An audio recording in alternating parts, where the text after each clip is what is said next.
Falei assim, igual a Cláudia usou, para esse impacto vocês acordarem, né? Quer dizer, com certeza não estavam dormindo, né? Depois de duas mesas tão potentes, né? Que a gente teve aqui já começando a audiência lá em cima, né? Que é uma coisa boa, né? Bom, as duas primeiras mesas, de alguma forma, elas, né, de alguma forma, problematizaram, né, a questão dos contratos de arrendamento de terra para energia eólica, né, que inicialmente eu tinha até falado para vocês, né, como a gente pode dizer, é a entrada, né, o elemento de entrada nos territórios, mas assim, pensando bem, não começa nem por aí, né, começa pelo danado dos leilões, né, que de lá, de alguma forma, é onde as empresas começam a, vamos pensar assim, quase que fatiar os lugares onde elas vão se instalar. E os contratos de arrendamento, eles são justamente esse instrumento na qual elas chegam nesses territórios, os mais diversos possíveis, e promovem, né, um conjunto de, né, acirram, inclusive, um conjunto outros de desigualdades, inclusive conflitos internos na própria comunidade, né, de quem recebe valor, de quem não recebe, né, aqueles que só recebem os ônus, né, tem aqueles que recebem o ônus, mas também recebem um valor ali, né, de arrendamento, mas tem aqueles que não recebem nada, apenas os prejuízos. E quando o parque se instala, né, então há um conjunto, né, de problemas, de externalidades que vão também se desenvolvendo juntos, né? E um desses problemas é justamente o êxodo rural. Só que eu vim aqui com um problemão também, né, para a gente discutir, que é justamente os dados para discutir isso. Onde é que a gente encontra dados para a gente dizer, afirmar, criar uma associação entre a migração, né, camponesa, de pescadores, de comunidades tradicionais, associada justamente à implantação de parques eólicos? Quem fizer essa pesquisa, com certeza não vai encontrar dados ainda, né, que faça essa associação, pelo menos de maneira quantitativa, né? Então, assim, eu tenho feito esse trabalho de buscar uma bibliografia, de buscar pesquisas que indiquem, né, esse caminho, que quantifiquem, inclusive, né, esse tema, mas, de fato, a gente não tem encontrado, e aí vem algumas hipóteses, né? Vai que é um tema muito novo, vai que as comunidades que estão sendo afetadas são muito resilientes, elas resistem, elas se mantêm ali. Então, assim, é uma problemática das muitas que o estudo sobre os impactos das energias renováveis, elas nos trazem, né? O que a Aline colocou, né, de problematizar agora no início, também é uma questão, né, para a gente estar pensando, né, a especificidade da racialização no processo de produção de energia, não só eólica, né, mas na produção de energia no Brasil, né?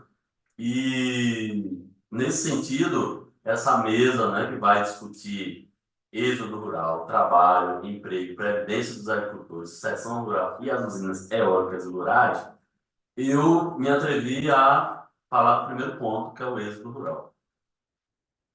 E aí, eu vou falar um pouco, né, desse êxodo rural, de agricultores e agricultoras de usinas eólicas e solares, tentando fazer um foco maior sobre as energias eólicas, que é das energias renováveis a que eu tenho estudado mais especificamente, certo? E aí, talvez a gente possa começar a falar sobre isso pensando que, em tese, para a gente vir para aqui, a gente migrou, né? De menor ou maior proporção, a gente O fenômeno da migração é um fenômeno que está ligado à atividade humana, né? O ato de sermos humanos, né? A gente está ali o tempo todo nesse processo, vai para o trabalho, vai buscar menino de escola, né? A geografia vai falar isso, né? As migrações pendulares, né? E só que não é esse, né? O tema, a gente não quer, a gente só está fazendo esse arremete aí para a gente pensar uma particularidade da dinâmica dos processos migratórios, e uma delas é a do êxodo rural, né? E, historicamente, né, a gente tem aí, né, percebido, né, uma vasta bibliografia que vai falar sobre isso, né, que o êxodo é um velho conhecido das populações, né, do campo. E aí, se a gente for pensar em termos de causas, a gente vai ter várias, né? A gente vai ter a própria seca, né? O flagelo da seca sendo colocado como um elemento migratório muito importante, né? A gente poderia pensar esse êxodo também muito ligado a uma tendência, né, no Brasil, na década de 50, por exemplo, de fornecimento de mão de obra, né, para a industrialização. A gente vai ter explicações que vão pensar essa migração do ponto de vista, né, da industrialização, do próprio processo de urbanização, né, da expulsão, por exemplo, né, das populações rurais, né, dos engenhos de cana-de-açúcar no Nordeste, né, a expulsão muitas vezes provocada pela necessidade de lutar por direitos. A Lígia Sigurd vai falar um pouco sobre isso em Clandestinos e Direitos. A mecanização das lavouras, né, que expulsou também essas populações do campo. E um elemento que é histórico, né, nesse debate, que é a própria concentração fundiária, que, de alguma forma, promove, né, esse deslocamento populacional, porque, de alguma forma, a concentração fundiária ela produz um outro fenômeno, que é o da desterritorialização, né, das pessoas.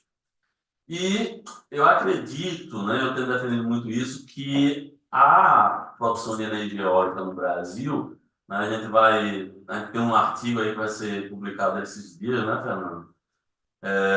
Que vai estar discutindo isso, né, a produção de energia eólica como um novo capítulo da concentração de terra no Brasil, né?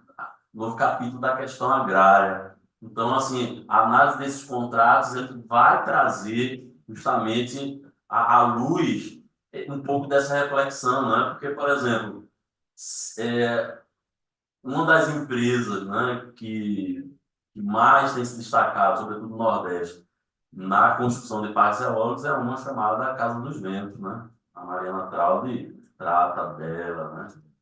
Nesse sentido. E hoje ela é a grande latifundiária dos ventos, né? Então não é à toa que a gente fala de monocultura dos ventos, né? A ideia de fazer esse paralelo aí não é à toa, né?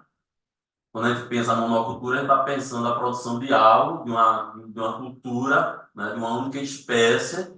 E para produzir essa única cultura, a gente precisa, a gente não, né? Geralmente, o capital ele precisa de muita terra. Então, é latifúndio com uma única cultura. E é isso que a gente tem visto, né? Onde a gente vai nesses territórios onde se implantam parques eólicos e solares, né? Há uma monocultura no sentido da apropriação da terra e também do elemento visual da paisagem, né? Então, é impactante, por exemplo, quando você sai de Pernambuco e vai para Alagoas, que sai quando é Alagoas, são monstros assim que se apresentam, né? Quando você vai de Garanhuns para Saloá, né? Então, assim, há um impacto grande desse visual. Então, esse êxodo, né? Ele vai estar ali com diversas causas, né? Então, trazendo esse elemento que eu destaquei ali, a concentração fundiária, eu vou destacar justamente isso. a concentração fundiária para a gente pensar justamente esse elemento do êxodo provocado pela energia eólica e também a energia solar, né? Então, nesse sentido, a gente tem aí aqui na Paraíba, né, grandes exemplos de parques solares também, né? E o quanto de propriedade esses parques eles necessitam, de quanto esses parques também eles têm detonado, né, vamos dar essa expressão, né, detonado a caatinga, né? E não basta apenas detonar a caatinga, né? É preciso usar química, né, agrotóxicos para matar, para impedir que a caatinga cresça nos lugares onde tem as placas solares. E isso, a meu ver, parece uma grande contradição, né? Porque a gente aprendeu muito, né, com a ideia de que a gente não deve fugir da seca, a gente deve conviver com ela, né? Então tá aí a ASA nos ensinando o tempo todo sobre isso. E as cisternas, mas como sendo um grande elemento que promove a fixação de populações camponesas no semiárido. E aí vem as energias eólicas e produzem um impacto sobre essas políticas. Então a gente tem hoje relatos, né, de comunidades onde as cisternas são instaladas e as cisternas racham por causa da vibração das torres. Né? Então, se a gente for pensar o camponês que conseguiu se fixar ali na terra e tem hoje que enfrentar mais uma crise hídrica, né? Porque as energias eólicas produziram determinados impactos, a gente vai ter que pensar novamente para onde essas populações vão, né? Porque elas não vão ficar ali sem água, né? Elas não vão ficar ali com ruído. E é esse um ponto, né, que a gente queria destacar. Quando a gente vai pensar a produção de energia eólica, né, a gente tem, de alguma forma, a ponta do iceberg quando a gente pensa os contratos, né? Mas o que vem depois é um conjunto de outros fenômenos, né, que estão correlacionados a esse pontozinho inicial. O êxodo é um desses, né? A gente, no grupo Don Quixote, a gente produziu esse livro aí, Energia Eólica, né? Uma análise de contratos de arrendamento de terra. E nesse livro eu escrevi com dois bolsistas, esse texto em que a gente aponta uma agenda de pesquisa para esse tema. Um dos pontos dessa agenda de pesquisa é o êxodo rural, né? A migração campo-cidade provocada por essas energias, né? E é importante, né, de frisar isso porque existe uma agenda que a gente pode ir pontuando, pontuando, e pontuando, e pontuando, porque essa agenda ela envolve basicamente os problemas que são gerados em torno da produção de energia eólica e também da energia solar.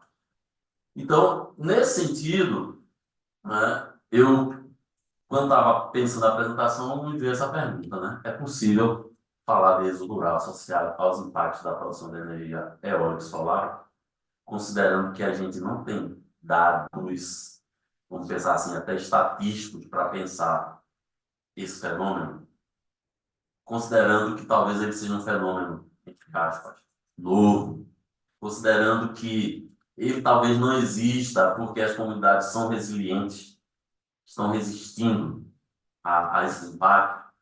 E aí, quando a gente faz essa pergunta, né, a gente vai chegar a uma conclusão que é a seguinte: é possível. Mesmo que a gente não tenha dados estatísticos, mas a gente tem dados qualitativos. E aí, a resposta a isso é: onde é que a gente encontra evidências a respeito do processo migratório relacionado ao êxodo rural produzido pelos impactos da energia eólica e solar?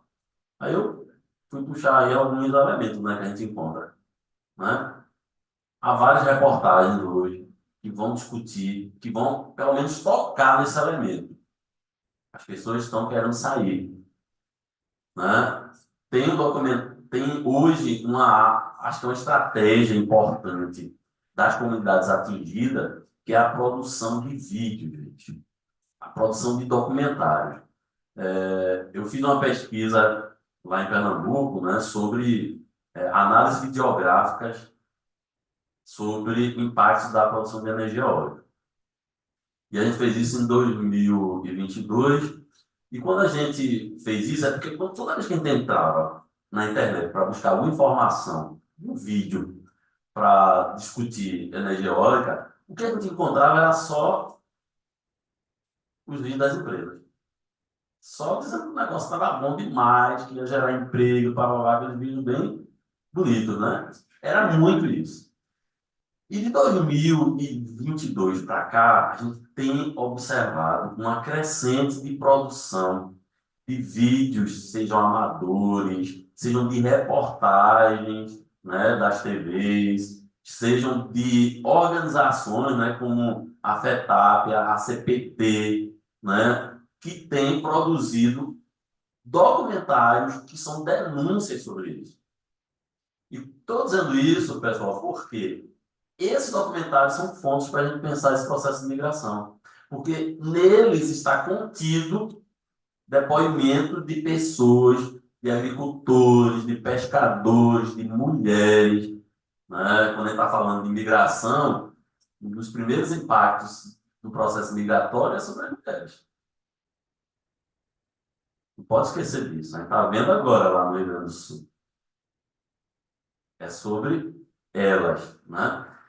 E esses documentários vão mostrar isso. Né? Por quê? Porque esses documentários eles vão lá onde a coisa está acontecendo. Então, a gente tem aqui, eu peguei, né, alguns exemplos, né? Esse documentário do DW Brasil é um documentário bem interessante que vai apresentar isso, né?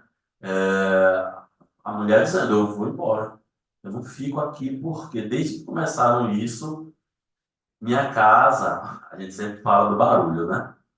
Barulho constante, tal, tal. Só que ela diz assim, a minha casa só tem pó, pó, pó, né? O tempo todo. E a gente tem a figura, né, do Simão. Seu Simão é a figura cativa desses documentários. Primeiro, que ele tem uma fala forte, e segundo, que ele era. Lá em Caetés, ele diz: eu era um agricultor experimental da agroecologia. E eu tive que sair. O depoimento dele é muito forte, que ele diz assim: ó, minha mulher chegou um dia para mim e disse: você vai esperar que eu morra para a gente sair daqui? Né? Porque ela já estava a ponto de enlouquecer, né? Com todos os processos que estavam acontecendo ali. E há alguns trabalhos, né? Os meus, sobretudo, né? Vai destacando justamente algumas falas, né? Dos camponeses sobre esse processo, né? De êxodo, né? Essa experiência de viver num lugar que, né? Em geral, na sociologia rural, a gente diz que um conceito prático para a gente pensar o campo é que o campo ele teria duas características, né? Básicas. A primeira é a proximidade em relação à natureza e a segunda são as relações de interconhecimento. Proximidade em relação à natureza, né? Eita, tá bom? Já vou acabar. Essa proximidade em relação à natureza e a relação de conhecimento das pessoas que se conhecem, né? Um conhece o outro, né? E eles vão citar justamente isso, né? Nos depoimentos. Passa aí, só para a gente finalizar. Né? Então, nos relatos de campo, né? A gente tem esse dilema entre o sair e ficar, né? E tem nos depoimentos, né? Que vão dizer, já saiu um bocado de gente daqui. Isso é lá de Caetés, lá em Pernambuco. Se eu achar um canto bom, que nem o meu terreno, para as minhas plantas, ó, relação com a natureza, eu saio. Só não vou destruir o que é meu para ir andar pelo mundo, né? Aí a outra entrevistada diz, olha, só não foram embora porque não tem condição e não tem para onde ir. Mas se tivessem, as pessoas já tinham ido, já tinham saído. Então, assim, são esses e outros relatos, né, que a gente vai encontrar nesses depoimentos. É no campo que a gente encontra isso, né? Então, são depoimentos muito mais qualitativos. Então, esse é o desafio. Produzir um conhecimento que a gente traga isso e também que a gente possa quantificar, né? De entender realmente esses processos migratórios. E aí, só para finalizar, dizer o seguinte: esses impactos, né, da produção de energia eólica, né? Eles têm um elemento grande, né? Uma marca fundamental que é da injustiça ambiental. Essa injustiça ambiental, ela reporta, né? O racismo ambiental, a injustiça climática, e elas, né, levam, por tornarem o ambiente rural não mais um atrativo do ponto de vista das amenidades, né, ela torna aquilo que, na geografia, né, a gente tá ali, né, tem um cara que eu gosto, que é o Tuano, né, Luiz Tuano, que ele vai fazer a distinção entre espaço e lugar. Ele diz: espaço é o lugar de ninguém, é um vazio. O lugar é aquele local em que a gente tem afeto. E as comunidades camponesas, elas têm afeto ao lugar. Quando a gente tira isso delas, a gente está promovendo justamente essa possibilidade delas migrarem. É isso, gente. Obrigado. Desculpa ter pensado.